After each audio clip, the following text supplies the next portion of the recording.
అక్క, ఎందుకు మీ ఆశీర్వాదం చాలా మంచిదని అంటారు? ఏంటి? ఇది యాక్చువల్లీ ఈ ఆశీర్వాదంకి సంబంధించి ఈ మధ్య చాలా మంది చాలా రకాలుగా చెప్తున్నారు. అండ్ ఈ సోషల్ మీడియా వల్ల చాలా మంది ఎక్కువ ఆశీర్వాదాలు కూడా తీసుకుంటున్నారు. అవును. ఆ విషయం నేను కూడా ఒప్పుకుంటాను. అంటే ఏంటి అంటే 2 కథనాలు చెప్తాను. ఒకటి త్రేతాయుగంలో రాముడి యుగంలో ఏం జరిగింది అంటే శ్రీరామచంద్ర సీతా సమేత ఆయన అరణ్యానికి వెళ్ళేటప్పుడు అయోధ్య మొత్తం కదిలిందంట, చిన్న పశుపక్షాదులతో సహా కదిలితే. వెళ్ళేటప్పుడు ఇక్కడ నుంచి నా ప్రయాణం నేనే చేస్తానమ్మా, ఆ నది దగ్గర నుంచి మీరు వెళ్ళిపోండి, అమ్మలారా, అయ్యలారా, అక్కలారా, చెల్లెలారా, స్త్రీలారా, పురుషులారా, పశుపక్షాదులారా అని చెప్పి ఆయన వెళ్ళిపోయారు.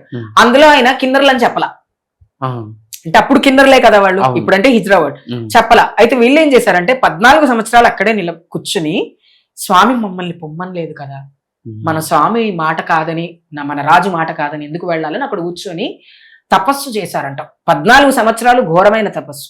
అంటే తిండి కూడా లేకుండా అలా కూర్చుండిపోయారంట. వాళ్ళకి అంత తపోబలం జగన్మాత ప్రసాదించింది. తపస్సు చేసిన తర్వాత 14 సంవత్సరాల తర్వాత ఎప్పుడైతే ఆయన యమునా నది దగ్గరికి వచ్చాడో, వచ్చి నిలబడగానే వీళ్ళు ఓం నమో నారాయణ అని వింటున్నారు.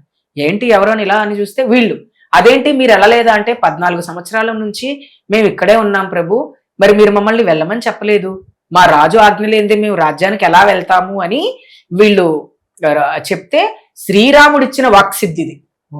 శ్రీరాముడిచ్చిన వాక్సిద్ధి అని ఒక పురాణం చెప్తుంది.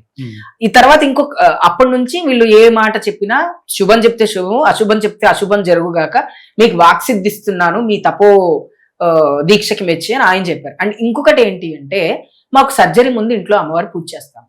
పూజ చేసి, అంటే మా కాలంలో ఇప్పుడు సర్జరీలు అంటే కూర్చుంటే లేస్తే చేస్తున్నారు, అమ్మవారు ఒంట్లోకి వస్తేనే సర్జరీకి టైం వస్తుంది. అమ్మ అట్లా అంటారు, అమ్మ ఒంటి మీదకి వచ్చినట్టుంది అందుకే సర్జరీకి టైం వచ్చింది, అమ్మ ఆశీర్వాదం వచ్చింది, జగన్మాత ఆశీర్వాదం అని చెప్పి సర్జరీ పూజ చేయించి సర్జరీకి తీసుకొని వెళ్ళి, సర్జరీ చేయించి ఇంటికి వచ్చిన తర్వాత అమ్మ నడుము నొస్తుంది, అయ్యా నడుము నొస్తుంది అనకూడదు.